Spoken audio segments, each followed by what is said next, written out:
TRT Comunidade leva cidadania à Zona Leste de Porto Velho e presta mais de 4.000 atendimentos. Entidades que atendem população carente recebem mais de 360 bens doados pelo Tribunal Regional do Trabalho de Rondônia.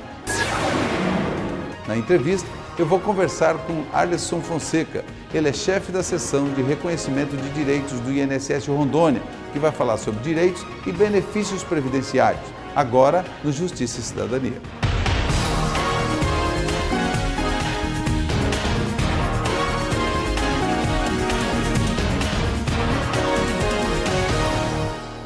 TRT Comunidade leva cidadania a bairro da Zona Leste de Porto Velho e presta mais de 4.000 atendimentos.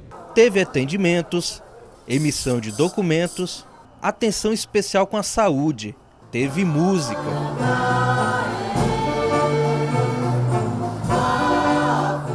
Teve cidadania. Esse foi o TRT 14 Comunidade, realizado em maio de 2015 na Escola Estadual Daniel Neri, Zona Leste de Porto Velho. Esta é a 6ª edição do TRT Comunidade, que em pouco mais de 2 anos já atendeu cerca de 20.000 pessoas aqui em Porto Velho e resolveu casos como o de Dona Gessilene. A orientação que a senhora recebeu foi bom? Como é que foi? E qual o caso aí do pequeno Gabriel que a senhora veio tratar? Olha, foi bom o atendimento e ele me orientou para mim ir na Defensoria Pública, procurar meus direitos, né? Pelo meu filho Gabriel, e eu vou atrás, né? Já cortando o mal pela raiz, já vou colocar o pai dele para poder assumir a pensão do meu filho. Casos como a de Dona Gessilene são comuns na Defensoria Pública de Rondônia. Alguma dúvida jurídica, venha procure a Defensoria Pública para que a gente possa orientar e encaminhá-lo, né? E, se for o caso, já formar o processo para o encaminhamento correto para a titularidade da Defensoria específica. Correto, doutor. E quais são os atendimentos mais procurados aqui que a Defensoria presta serviço? Tem sido direito de família, área de registros públicos e dúvidas em gerais, acerca de documentação.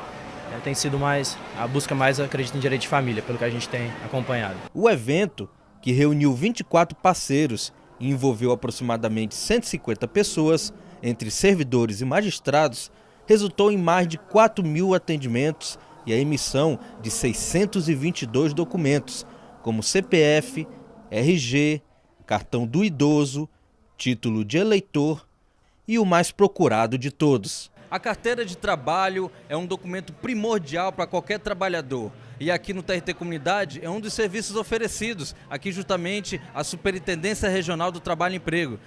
E o doutor Francisco Cruz, que é o presidente do Tribunal Regional do Trabalho, vem aqui falar um pouco mais, né, desse serviço e principalmente esse aqui da emissão das carteiras. É muito importante oferecer serviço à população, doutor?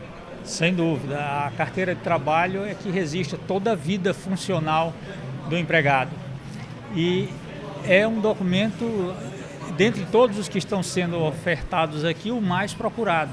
Normalmente, a carteira de trabalho e de identidade, mas a carteira de trabalho é primordial e esse serviço do Ministério do Trabalho e Emprego é muito ágil, permite que as pessoas que moram aqui próximo tenham acesso sem precisar se deslocar até a cidade e com a entrega no próprio colégio aqui, assim que for processado, porque ela é toda, vamos dizer, o meio eletrônico, posteriormente vai ser confeccionado e devolvido para a população aqui, os usuários. A primeira carteira de trabalho é comemorada pelo estudante Felipe Barbosa e sua mãe Cleonice. Primeira vez que estou tirando a carteira de trabalho aí, agora é só arrumar um emprego agora. Então esse é o objetivo, permitir que o máximo de pessoas sejam beneficiadas com o serviço que naturalmente cada órgão presta, mas só que de uma forma assim, integrada, junta, aqui, facilitando para todo mundo. Entre os parceiros, o Ministério Público do Trabalho da 14ª Região participou pela primeira vez do mutirão e destacou a iniciativa juntamente com os demais. O importante é que aqui é um dia em que está sendo promovendo direitos, né? Pessoas da periferia de Porto Velho estão tendo acesso a direitos de cidadão, a receber documentos, a prestação de serviços de saúde, ao acesso à justiça e principalmente à informação jurídica, a informação de direitos que eles podem buscar, direitos que eles são lesionados, eles são lesados no dia a dia, que eles podem buscar aqui com todas as instituições que estão presentes. Como a gente está fazendo mais essa orientação tributária, constantemente está chegando contribuintes, pessoas para tirar essas dúvidas. E além disso, também pessoas que vão fazer o CPF pela primeira vez, estamos aqui para fazer essa emissão em parceria com os Correios. Na área de saúde, a procura também foi grande por atendimentos médicos, de enfermagem, assistência social, educação e saúde, teste rápido para doenças sexualmente transmissíveis e hepatite B e C, vacinação, entre outros. Segundo a coordenadora de controle das DSTs de Porto Velho, muitos casos têm sido registrados devido ao aumento das buscas. Há um ano atrás aumentou bastante os números de notificações, porque antes não tinha tantas ações, né? Então agora a gente está trabalhando direto, todo fim de semana tem uma ação diferente. Então assim, eu acredito que não seja que aumentou o número de casos, aumentou os números de busca, né, ativa e notificações desses casos de AIDS. Para estes voluntários do TRT Comunidade, o mutirão pela cidadania é mais do que trabalhar o presente, é apostar em um futuro melhor.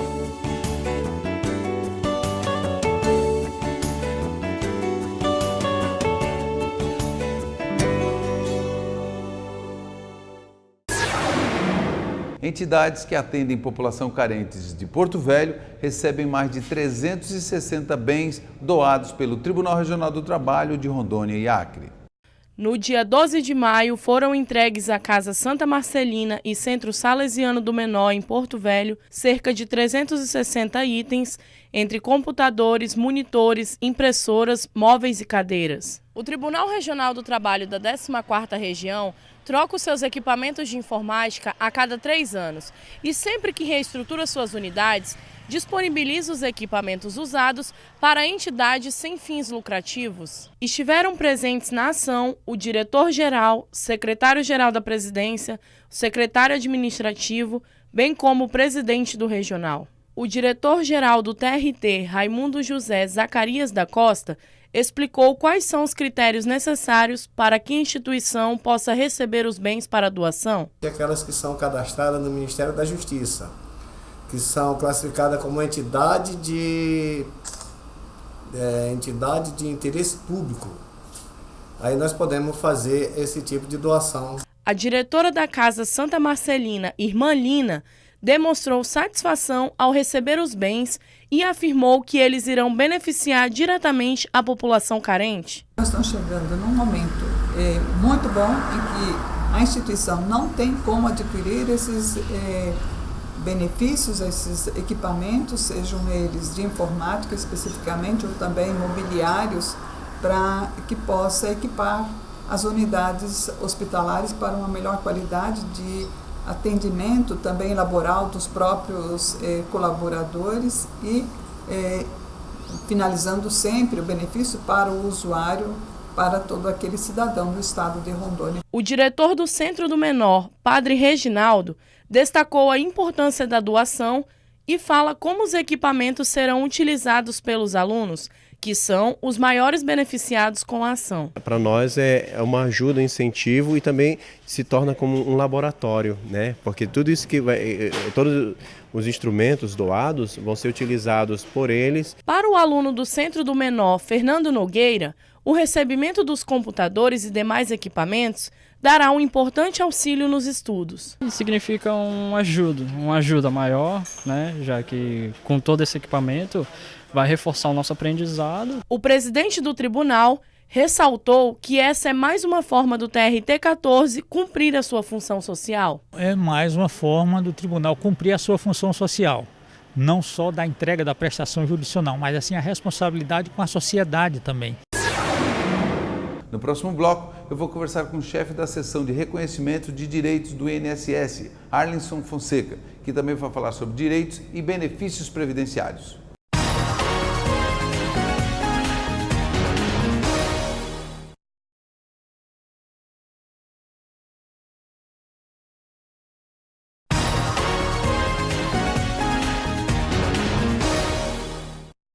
Estamos de volta e estou recebendo aqui no programa de hoje o chefe da seção de reconhecimento de direitos do INSS de Rondônia, Alisson Fonseca, que vai falar no programa de hoje sobre direitos e benefícios previdenciários. Alisson, seja bem-vindo aqui ao Justiça e Cidadania. Muito obrigado, Celso, é um prazer estar aqui com vocês.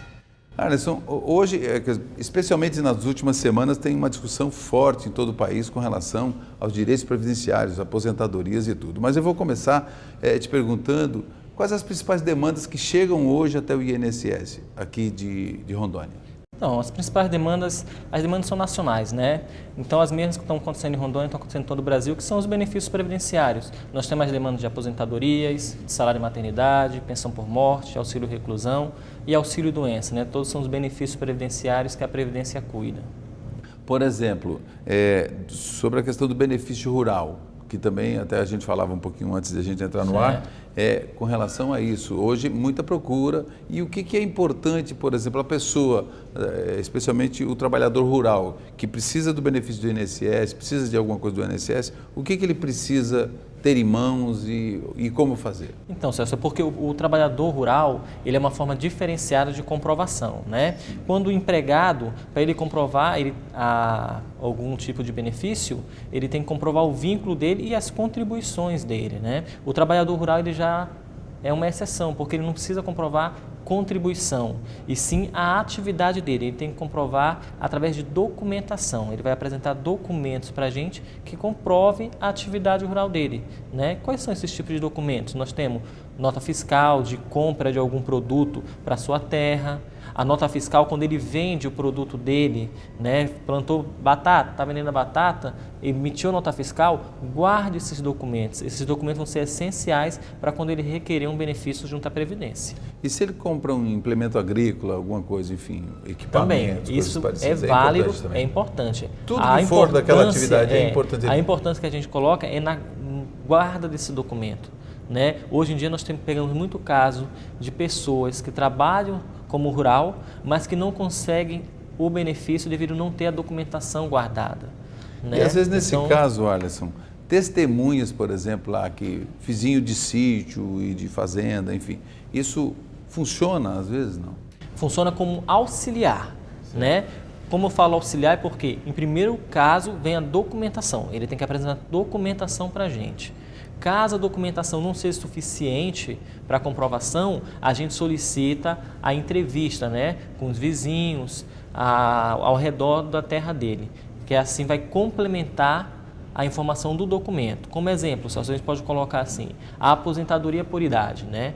Ele tem que comprovar 180 contribuições. No caso do rural, ele tem que comprovar 15 anos de atividade. Ele tem que apresentar para a gente documentos que comprovam esses 15 anos. Muitas vezes, como eu lhe falei, devido a não guardar esses documentos, acaba por não conseguir comprovar os 15 anos, mas consegue comprovar 6.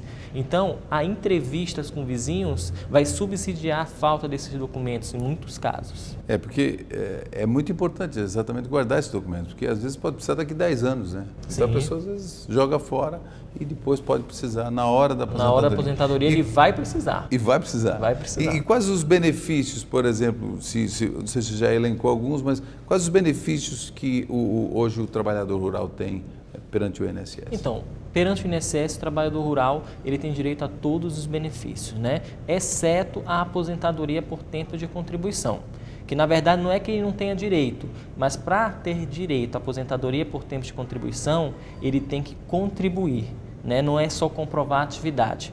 Para aposentadoria por idade, auxílio doença, auxílio reclusão, salário maternidade, basta ele comprovar a atividade, exceto a aposentadoria por tempo de contribuição que ele vai ter que pagar, né, no carnezinho para ter direito. E quanto tempo ele tem que ter de contribuição para ter o direito à aposentadoria, o trabalhador rural, por exemplo? Para aposentadoria por idade, né? Isso. Basta ele comprovar os 15 anos, tanto faz se homem ou mulher, né? Em relação à idade, ele tem uma redução. O homem ele se aposenta com 60 anos de idade e a mulher com 55, que é diferente do trabalhador urbano, que se acrescenta 5 anos. O trabalhador urbano, o homem é com 65 e a mulher com 50 e a mulher com 60. Bom, saindo do rural para o trabalhador doméstico. Correto. Também foram outras discussões que recentemente já está cada vez mais consolidada essa questão dos direitos dos domésticos. Mas hoje, por exemplo, os direitos que os domésticos têm perante o INSS também, né? Quais são esses direitos já confirmados? Então, os confirmados é que o doméstico ele já tem direito a todos os benefícios da Previdência também, né? O que essa PEC da doméstica, que parte já está em vigor e parte falta a ser regulamentada ainda, né? Está em discussão no Congresso, é a questão do auxílio acidente, né?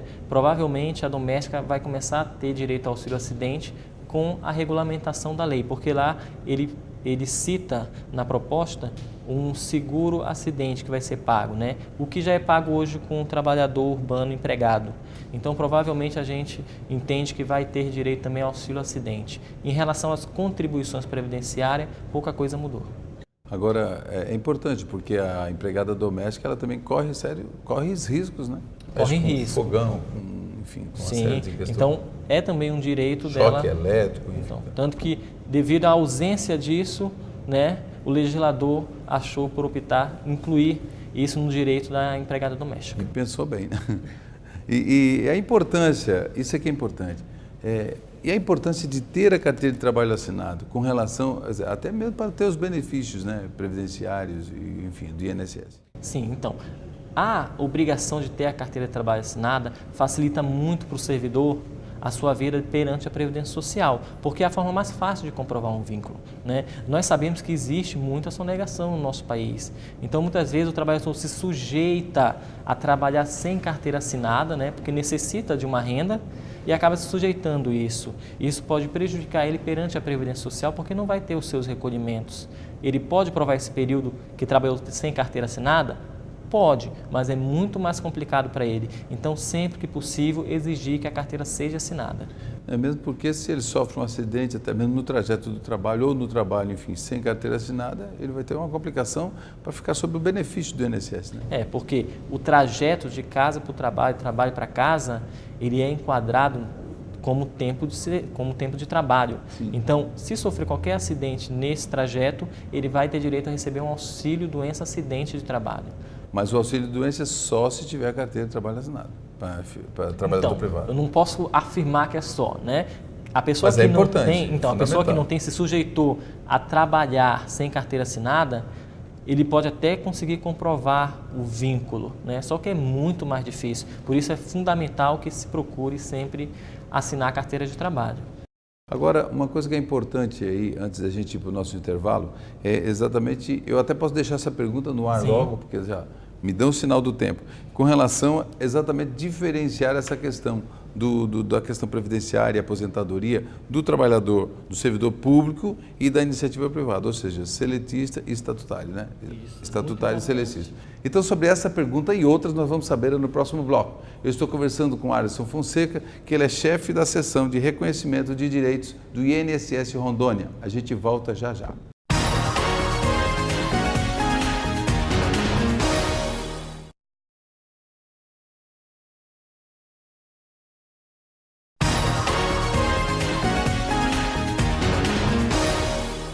Estamos de volta para o terceiro e último bloco. Eu estou conversando com Alisson Fonseca. Ele é chefe da seção de reconhecimento de direitos do INSS Rondônia, falando sobre direitos previdenciários, direitos e benefícios previdenciários. Mas agora ele vai responder ao quadro Fala Cidadão. No Fala Cidadão de hoje, quem vai responder as perguntas do cidadão é Alisson Fonseca. Ele é chefe da seção de reconhecimento de direitos do INSS Rondônia. Vamos então à primeira pergunta. O profissional autônomo pode contribuir para a Previdência Social? Então, se o profissional ele é autônomo, ele deve contribuir para a Previdência Social, né? Ele se enquadra como contribuinte individual e essa é uma categoria obrigatória. Ele tem que procurar a Previdência Social, fazer seu cadastro e começar a recolher a sua contribuição no carnê. Se eu sofrer um acidente a caminho do meu trabalho, quais são os meus direitos? Então, a partir do momento que o segurado ele sofre um acidente indo para o trabalho ou voltando dele, ele tem direito a um auxílio doença acidente de trabalho, né? E esse benefício, além de ser mais vantajoso a renda dele, ele também vai ter a estabilidade de 1 ano no seu emprego. Esse foi o quadro Fala Cidadão. Continuamos aqui com o nosso bate-papo aqui com Alisson Fonseca. O Alisson, hoje, especialmente nos últimos dias, a gente tem uma discussão enorme com relação ao fator previdenciário, enfim, sobre o que muda no sistema de aposentadoria. Lógico que nós estamos gravando o programa hoje, né? Hoje, dia 15 de maio, mas certamente poderá ter algumas mudanças nesse interim. A minha pergunta é a seguinte, até para deixar o telespectador atento, o que vem a ser esse fator previdenciário tão falado? Então, o fator previdenciário, vamos falar uma palavra mais popular, né? Exato. Para o nosso telespectador entender. Ele é um cálculo que é feito, né, nas aposentadorias por tempo de contribuição e na aposentadoria por idade ele é facultativo, pode ter ou pode não ter. Esse cálculo ele envolve a expectativa de vida da pessoa, né, que é calculada pelo IBGE, a idade da pessoa e o tempo que a pessoa tem quando for se aposentar. Ele inclui essas 3 variáveis e dependendo então da expectativa de vida, dependendo da idade e do tempo dele, o valor do benefício dele pode ser reduzido, né? Um exemplo, quanto maior a expectativa de vida da pessoa, menor vai ser o valor do benefício dele. Por quê? Mais tempo ele vai estar recebendo o benefício. Então a Previdência, para evitar um déficit maior, acaba reduzindo o benefício do segurado. Então, quanto mais velha a pessoa se aposentar, melhor vai ser o salário dela. E eu digo assim, aprovando isso, quem vai ser mais atingido com isso? Quer dizer, o servidor público, na iniciativa privada? Então, a medida provisória 664, né, que está em discussão no Congresso, o que vai atingir é sempre as entidades privadas, né, as empresas privadas. Ela busca alterar a legislação previdenciária do INSS. Então, o que eles incluíram, porque quando a presidenta ela emitiu a medida provisória, ela não incluiu nada do fator previdenciário, né? Mas em discussão na Câmara, a gente já viu que fizeram uma emenda e incluíram uma nova regra para o fator previdenciário. Qual é essa regra? É a regra que vale hoje para o servidor público. Então, se o tempo mais a idade der 90 anos se for mulher e 95 anos se for homem... 85, se não me engano. Oi? O debate parece que estava em 85. 90 a 95. É 90 a 95? 90 a 95. Né? Então, somando esses dois, a gente vai ter a extinção do fator previdenciário. Para o servidor público já é assim? O servidor público já é assim. Ah, essa mudança... É só para a entidade privada, porque a partir do momento agora se extingue o fator previdenciário nesses casos, em que a soma da idade do tempo é 90 ou 95. Agora, hoje, para o INSS, o servidor ou a iniciativa privada que precisa de algum tipo de entrar com algum tipo de recurso, existe recursos o administrativo e o judicial, é isso? Celso, é muito importante focar isso, né? A partir do momento que um segurado tem um benefício indeferido perante a Previdência Social, não precisa imediatamente ele procurar a Justiça, né? Dentro da própria instituição existe o recurso administrativo, que não é nada mais, nada menos que o servidor vai reavaliar o processo, né? Vai verificar se foi indeferido corretamente ou houve um equívoco do órgão, né? Que pode ocorrer. Então, dentro do recurso existe a possibilidade do benefício ser concedido ainda. Para isso tem que ficar atento aos direitos. Tem que ficar atento aos direitos. E também com relação a tempo de aposentadoria, por exemplo, as pessoas, especialmente o servidor público, a importância de averbar o tempo que tem, né? É importante isso. É que a gente tem que diferenciar, né? O regime seletista Exato. E o regime estatutário, né? Porque muitas vezes eu comecei trabalhando em empresa privada, passei no concurso e hoje eu sou um funcionário público. Eu posso utilizar esse período que eu trabalhei na empresa privada aqui no funcionalismo público ou vice-versa? Eu era funcionário público, por algum caso agora eu trabalho em empresa privada? Pode. Isso que a gente chama de averbação. É eu pegar um período trabalhado no regime e levar para outro. Certo. Que isso ele tem que trazer isso para o órgão que ele está. O órgão que ele está atualmente. Exemplo, supomos que é um órgão público, para ali então fazer as contas. Fazer as contas. Porque senão, tipo assim, se eu trabalhei na iniciativa privada durante 5 anos e estou na pública agora para me aposentar. Na minha cabeça eu vou ter o tempo, porque eu estou contando o tempo seletista, né? Mas meu órgão, quando for fazer o cálculo, ele vai falar, opa, está faltando 5 anos. Então eu tenho que pegar esses 5 anos seletista e averbar junto ao órgão que eu estou atualmente. E no órgão que ele está atualmente, o salário que ele vai receber é o salário relativo aos últimos 5 anos? Seria isso? Não. O cálculo do benefício, ele pega as 80 maiores contribuições, né, no período de julho de 94 até agora. As 80 maiores e faz uma média. Faz uma média. Esse aqui. E mais algum tipo de dica que é importante, Alisson, até para que deixe o servidor público ou também a iniciativa privada, as pessoas que estão trabalhando, porque às vezes as pessoas só pensam na aposentadoria quando chega perto dela, né? Quando chega na idade de se aposentar, né? Então, assim, eu digo para as pessoas que estão começando a trabalhar, já estão em meio já há alguns anos trabalhando, que daqui a pouco chega o momento da aposentadoria, que tipo de dica é importante, Alisson, para que essas pessoas não tenham problema lá na frente, na hora de buscar a sua aposentadoria junto ao INSS? Então, o importante é acompanhar a sua vida previdenciária, né? É importante você comparecer no INSS, verificar, a gente fala que é o extrato CNIS, né, que é o Cadastro Nacional de Informações Sociais. Lá vai constar todas as empresas que você trabalhou, todas as remunerações que você recebeu. Então, sempre que você acaba de rescindir o contrato com uma empresa, verificar se a empresa contribuiu certinho, né? Buscar atualizar o CNIS para que quando chegar na aposentadoria se torne bem mais fácil a vida do cidadão. Que tipo de documento é importante ele guardar e ele ter na hora de levar para isso lá? Então, carteira de trabalho, né, o principal documento que nós temos.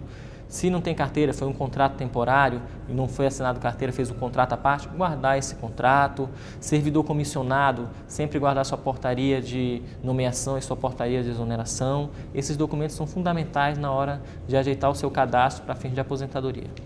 Muito bem, estamos aqui encerrando o nosso programa. Eu quero agradecer aqui a Alisson por aceitar o nosso convite aqui para vir esclarecer um pouco aos nossos telespectadores com relação a isso, ao INSS, tanto na iniciativa privada quanto na pública.